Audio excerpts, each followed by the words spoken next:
Good morning, everybody. Today we will discuss, some of the things that are related to your job as students of applied English. Today we will learn how to write adjustment letters, and also we will discuss some, topics about, words and sentence constructions. Let's start with the adjustment letters. An adjustment letters or email or letter or email is written in response to a complaint and tells the customer or client what your organization intends to do about the complaint. Although sent in response to a problem, an adjustment letter actually provides an excellent opportunity to build goodwill for your organization. An effective adjustment letter, such as the examples shown in figure A6 and A7, cannot only repair any damage done, but also restore customers' confidence in your company. So what does adjustment letter here? Adjustment letter here, it is a response to a complaint, okay? So you have a customer who complained about something, and then you as a person who works in a company, you have to respond to that person. But how do you respond to that person? This is very important, okay? So the adjustment letter here provides an excellent opportunity to build a goodwill for your organization. So let's say there's a problem, okay? And you think that this problem is not from the company, from the person from the client. Again, the response is very important because the point of adjustment letter is to gain the trust of the customer again, okay? And here it also, adjustment letters not only, repair any damage done, okay, but also restores the customer's confidence in the company. Now we will look at the example down here. Look at this example, for example, here. This is a response to Mr. Brandon. Brandon has a complaint, okay?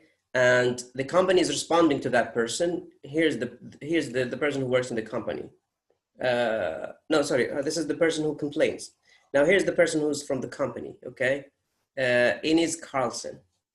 And she works in the customer support services. Look at her letter here and let's look at her language.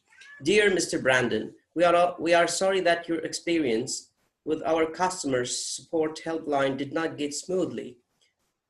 We are eager to restore your confidence in our ability to provide dependable, high quality service. Your next 3 months of internet access will be complimentary as our sincere apology for your unpleasant experience. Now, the first paragraph, as you can see here, is very, nice. The tone is very, apologetic, here she uses the word sorry here. And also she said that they are sorry for not providing a good, customer service. And above all this, they offer this person a 3 months of internet access that will be complimentary as a way to apologize for this person. And this is very important because not only they apologize for the problem, but they give the person who complains a complimentary, free internet access. So that's the adjustment letter. And this is very important in the customer service, is that you have to be nice. You have to know how to respond to that person to deal with the problem, but at the same time, not to lose the trust of that person. Providing dependable service is what is expected of us. And when our staff does not provide quality service, it's easy to understand our customers' disappointment. I truly wish we had performed better in our guidance for setup and long procedures, and that your experience had been a positive one. To prevent similar problems in the future, we plan to use your letter in training sessions with customer service personnel. Here again, it's another, a way to apologize for this person by admitting that we did something wrong to you as a person, because you are a client, okay, and we did not provide you a good customer service, and we apologize for that. And the last paragraph here, we appreciate you you're taking the time to write us. It helps us receive comments such as yours, and we conscientiously follow through to be sure that proper procedures are being met. Yours truly, in Carson, Vice President. You see that how nice this letter is that this person tried to fix the problem and try to leave a positive note for that person. So this client will be happy with this kind of response. Now, the second letter, which is very interesting, I feel like the first letter is more, apologetic than the previous one. And it's the first one is nicer than the second one here. Enclose your Addison laptop computer, which you shipped to us on August 31st. So this person, Sanchez, has a computer and he sent it back to the company because he has a problem with that laptop. Now, this is the response. Our technical staff reports that the laptop was damaged by exposure to high levels of humidity. You stated in your letter that you often use your laptop on a covered patio. Doing so in a high humidity environment, as is typical in Louisiana, can result in damage to the internal circuitry of your computer, as described on page 32 of your Addison owner's manual. Now, this sounds more of a professional response, right? Because they say, okay, we fix your problem, but you have to know that, the place that you live in, which is Louisiana, is known for humidity, and this will damage your laptop. And also you sit in a patio, and the patio means that he sits outside. And this, causes humidity to damage his laptop.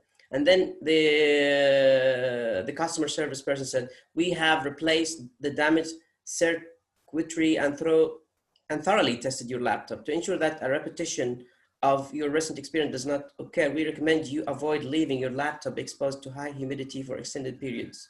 Okay, now they suggest that you don't, sit outside so that your laptop will not be damaged. If you should find that the problem recurs, please call us at whatever number, 800-555-0990. We will be glad to work with you and to find a solution. Sincerely, customer service. Now, these two letters, show you how to respond to a complaint of a customer, okay? You have to be nice. You have to gain the trust of the person that you are dealing with. You have to restore his confidence and his positive attitude about the company. And this is the adjustment letter. Before granting an adjustment letter, an adjustment to a claim for which your company is at fault, first determine what happened and what you can do to satisfy the customer. Be certain that you are familiar with your company's adjustment policy and be careful with word choice. So word choice is very important, and I'll explain why. Look at this example. We have just received your letter of May 7 about our defective gas grill. Now, why they deleted here the word defective? Because if you write an adjustment letter and write the word defective, you admit that you have a problem with the product. In fact, the problem is not with the product, but if there is a problem, we will solve it. But if you put the word defective, this means that you prove that there is something wrong with it. Saying something is defective could be ruled in a court of law as admission that the product is in fact defective. You see, like you admit that it has a problem. And when you are in doubt, seek legal advice. Okay, look here. If you look at the previous letter here, you see this person tried to be very professional, using even what's it called, the brochure, the manual that comes with the laptop that describes on page 32, okay, that you should not, expose your laptop to humidity, okay? So it's not just, being nice and responding to the person, but you have to know what kind of words that you have to choose in order not to be involved in any legal problems. A grant adjustment graciously, a settlement made grudgingly will do more harm than good. Not only must you be gracious, but you must also acknowledge the error in such a way that the customer will not lose confidence in your company. Again, we said that before. Emphasize early what the reader will consider good news. Enclose a replacement for the damaged part. Yes, you were incorrectly billed for the delivery. Please accept our apologies for the error in your account. So these are some of the responses that the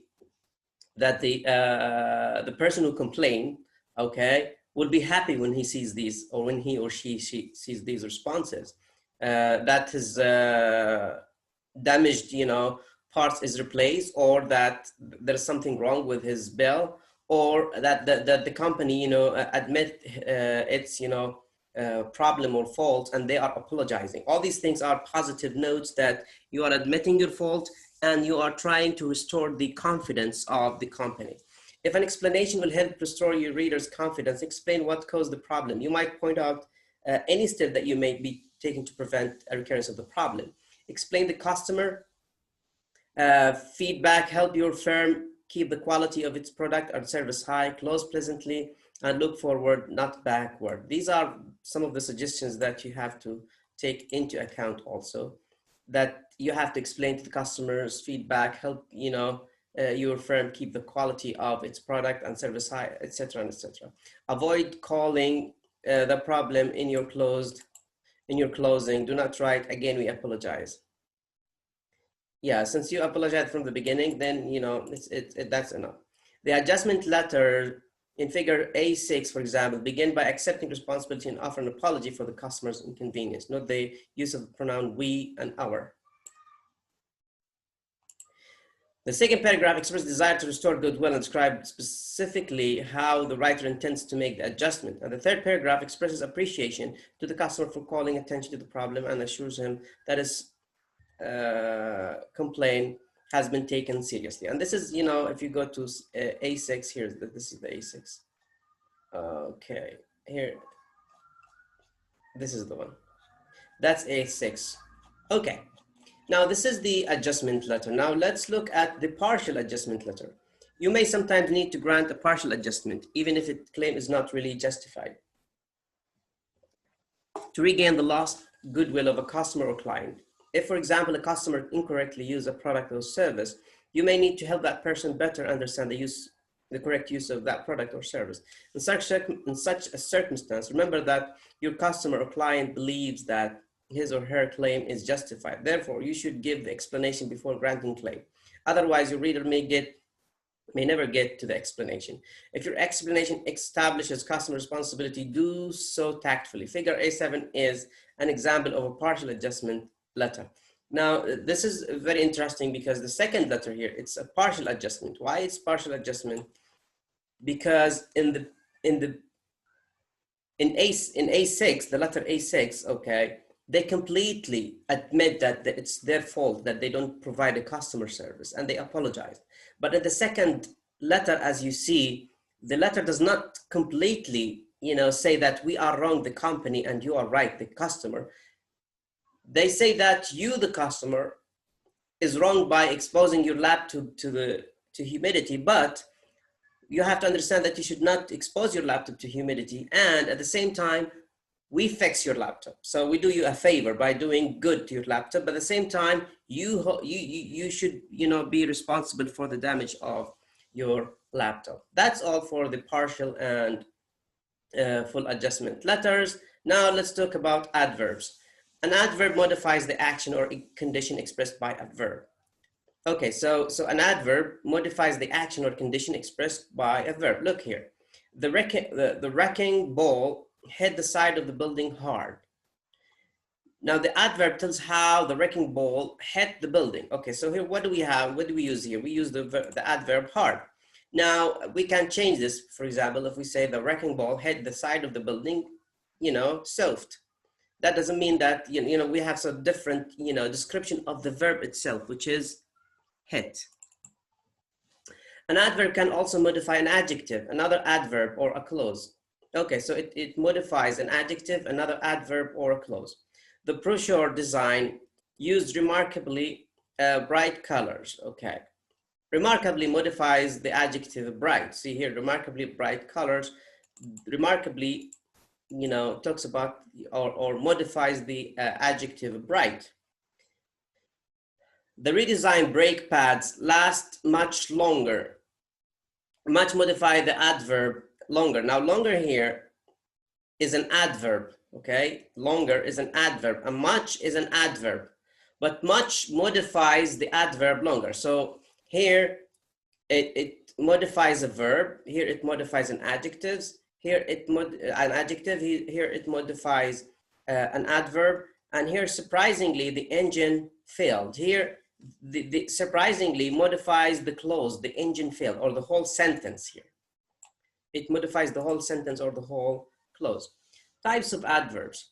A simple adverb can answer one of the following questions. Where, adverb of place. So when you ask about where, then this is an adverb of place. Moving the display forward slightly. Where, how often, here, because we ask about where, you move it forward. Forward here it's an adverb of place. When we talk about an adverb of time, replace the thermostat immediately. So when are we going to replace it? Immediately. So this is an adverb of time. I work overtime twice. Okay, so here, how often do you work? Twice. So this is an adverb of time. So we have adverb of place, and we have adverb of time when we ask when, and then we have adverb of manner. How do you do this? Okay, add the solvent cautiously. How do you add it? Cautiously. So this is an adverb of manner. Okay, the way you add it. And how much? An adverb of degree. Okay, the nearly completed report was sent to the director. Okay, nearly here it talks about, you know, the degree of the completed report. Did you complete the report 60%, 70%, 80%, 100%? So because you talk about how much, this is called adverb of degree. Okay. All right. An interrogative adverb can ask a question: where, when, why, and how. Now, how many hours did you work last week? And why was the hard drive reformatted? Now, if you look at how and why, these are adverbs, okay? These are adverbs. And these are called interrogative adverb.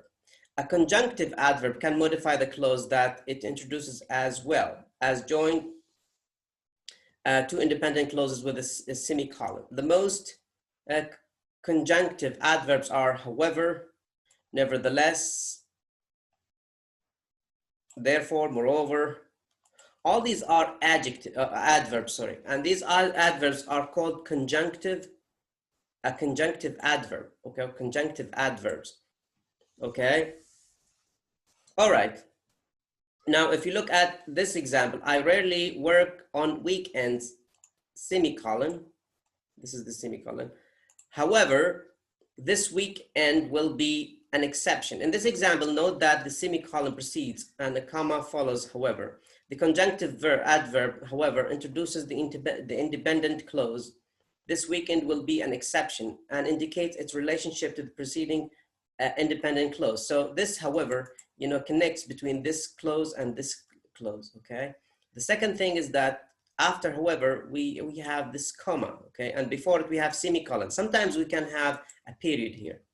We can have a period, but here we have to have a comma, not a semicolon. Don't use a semicolon after, however, nevertheless, moreover, therefore, further, then, consequently, besides, accordingly, also, and thus. And you may double check the meaning of these words. They are very important, okay?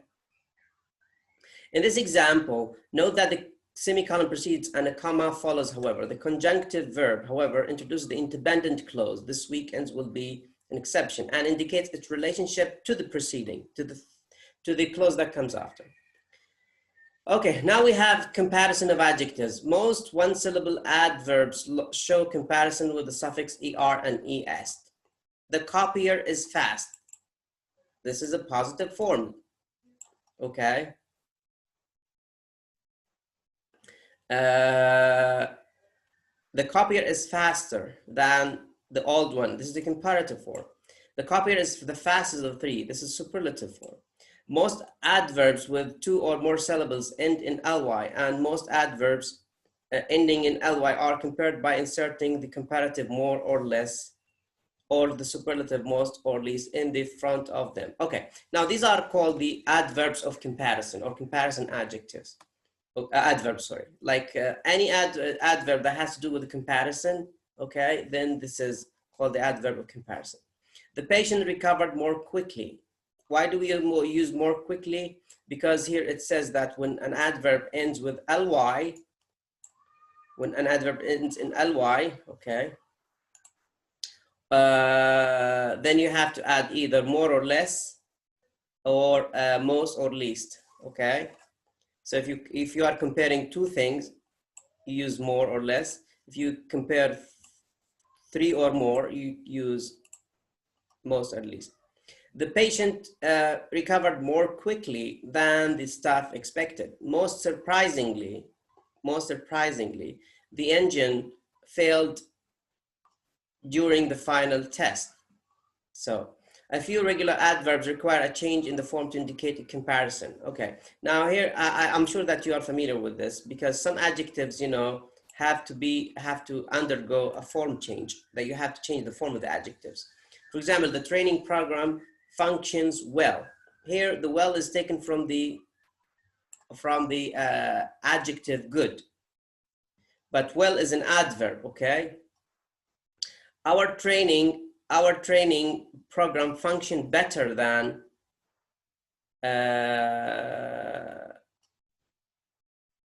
most others in the industry. Again, this is also has to do with the verb good, okay? Many consider our training program the best in the industry. This is also from the adjective good, but this is the positive form, this is the comparative form, and this is the superlative form. Now, badly, worst, and worst. Badly, positive; worse, comparative; worst, superlative. Far, positive; further, comparative; and furthest is the superlative. You have to be aware of these, you know, things, yeah, Jama'ah. Placement of adverbs. An adverb usually should be placed in front of the verb it modifies. The pilot methodically performs the pre-flight check. So generally speaking, it comes before the verb, okay, because it modifies the verb before. An adverb may, however, follow the verb on the verb and its object that modifies. The system failed unexpectedly.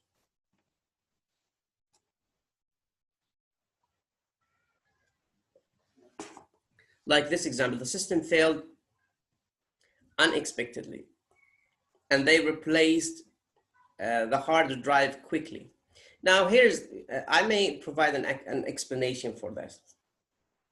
Now, why in this sentence the adverb precedes the verb here, but here the verb precedes the adverb? Simply because I believe that the adverb here is more important than the verb itself. Okay, so the pilot methodically performed the pre-flight. So it's the methodically that is important than the performance itself, okay? But in the second example, the system failed unexpectedly. So here the emphasis on the failure of the system more than the unexpectedness of it. So that's why, you know, when you put the adjective, when you put an adverb in a sentence, you have to look for the significance or the importance of that adjective. An adverb, sorry. An adverb may be placed between a helping verb and a main verb. In this temperature range, the pressure will quickly drop. Okay, so you can do this also. An adverb, but again, why we put quickly before drop? Because we believe that quickly is more important than drop. An adverb such as only, nearly, almost, just, and hardly should be placed immediately after the words they limit. See only modifier. So you cannot say, I did just this work. No, you have to say, I just did this work. So these adjectives modify the verbs, and they have to come immediately after the words they modify. Okay, now the verbs affect and effect. Many of you guys, you know, have problem with these verbs, and I always explain them. They are very important, and you have to understand the difference between affect and effect.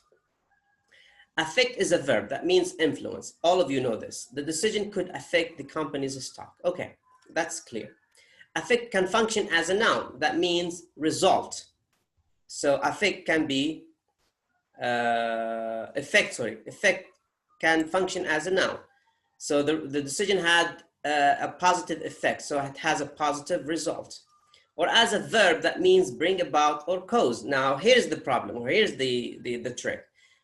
Now, affect is a verb, but effect can be used both as a verb and as a noun. If it is used as a noun, then it means result. If it is used as a verb, it means cause or bring about. So avoid the effect as a verb when you can replace it with less formal words such as make or produce. The new technician will make several changes to network security. Here we just, we replace the word effect as a verb. We replace it because we just want to make this more clear, because some people get confused about using the affect and effect. Please read about it more. The last thing is affectation. Affectation is one of the big problems that students have, especially in the English department. Affectation is the use of language that is more formal, technical, or showy than necessary to communicate information to the reader. So what is affectation? Is the use of language that is more formal, more technical, and more showy. So you try to use a language to show off, to tell people that you have many difficult vocabulary, and to show people that you speak hard. And this is called affectation. Affectation is a widespread writing problem in the workplace because many people feel that affectation lends a degree of authority to the writing. Now, what's the problem with affectation? Because it makes people feel that there is a lend a degree of authority to your writing. So that's you have an authority over the reader. That's the problem. In fact, affectation can alienate customers and clients and colleagues. Why affectation does this? Because simply, if you speak or if you write about something and people did not understand you, then this is called affectation, because you alienate customers, clients, and colleagues.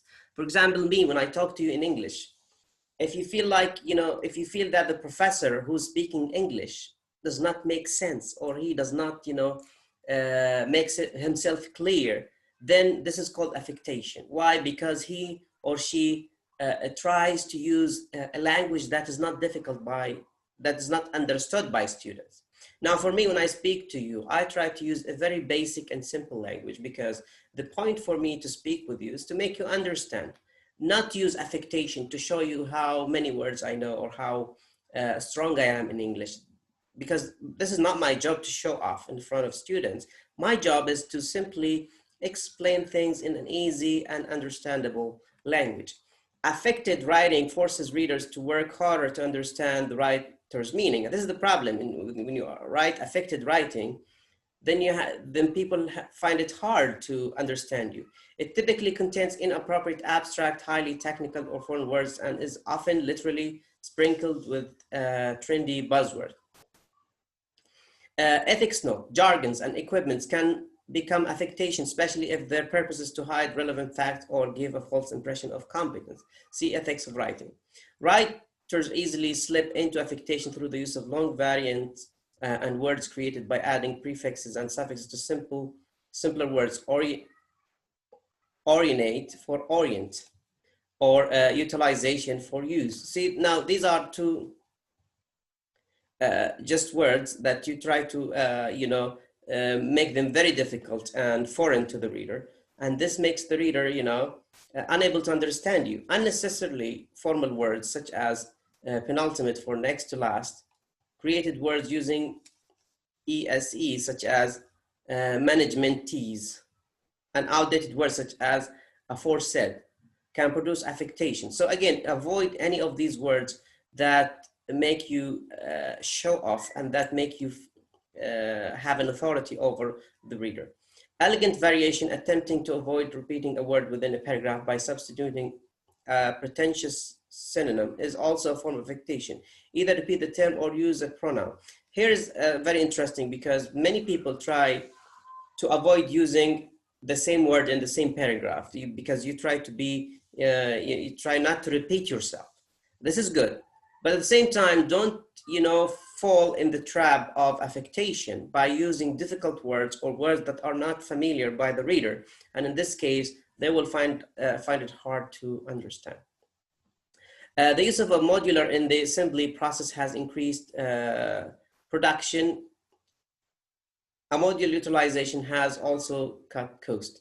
Look how this person revises the sentence. So instead of having a second sentence that has a modular utilization, which may cause a problem for the readers to understand, it was replaced by and it has cut costs. Now, it here refers to the modules, right? Or the modular. So why do I need to use modular utilization, a word that may suggest affectation, if I can simplify it by the pronoun it? The pronoun it is simple and it refers to the topic sentence, which is this one. Okay, and here, instead of using use of modules, use instead of utilization, and modules, that's easy sentence that you can understand. Another type of affectation is gobbledygook, which is wordy, roundabout writing with many legal and technical sound terms such as wherein and morphing. Here, also, again, these are some of the terms that you have to be familiar with when it comes to affectation, that you use words that are difficult to understand, that may require the reader to have a dictionary to understand them. I think, okay. Affected writing revised. For example, of regulations that are revised to eliminate various forms of affectation. See Bedford's Martins. You can go to this website and see how affectation, is there. Okay. Understanding the possible reasons for affectation is the first step towards avoiding it. The following are some causes of affectation. Now, what are the causes of affectation? The first one is impression. Some writers use pretentious language in an attempt to impress the reader with fancy words. So the purpose is to impress readers with fancy words. That's the impression. Insecurity. Writers who are insecure about their facts, conclusions, or arguments may try to hide behind some smoke screen of pretentious words. So because you are insecure or you're not sure about what you are talking about, you try to use words that may hide the things that you are talking or discussing. Imitation. Perhaps unconsciously, some writers imitate the poor writing they see around them. Okay. That's also another reason for imitation. Intimidation. A few writers consciously or unconsciously try to intimidate or overwhelm their readers with words, often to protect themselves from criticism. So simply you make your reading difficult so that you do not receive criticism from the people that you are writing to. Initiation. Writers who are new to the field often feel that one way to prove their professional expertise is to use as much technical terminology and jargon as possible, because you are a new writer and you need to show that you are a strong writer and that you have a good writing skills. So you try to use words to impress, and this is called initiation because you are a new in the field. Impression or imprecision. Writers who are having trouble being precise sometimes find that an easy solution is to use a vague, trendy, or pretentious word. And this is because, you cannot talk about something in a precise way. So because of that, you try to use words so that you can mislead the reader and make them, unable to understand you. These are some of the, causes of affectations. These are some of the causes of affectations. Okay, guys, that's all for today. I'm feeling very tired now. I have to take a short pause. Thank you very much for listening and have a wonderful day.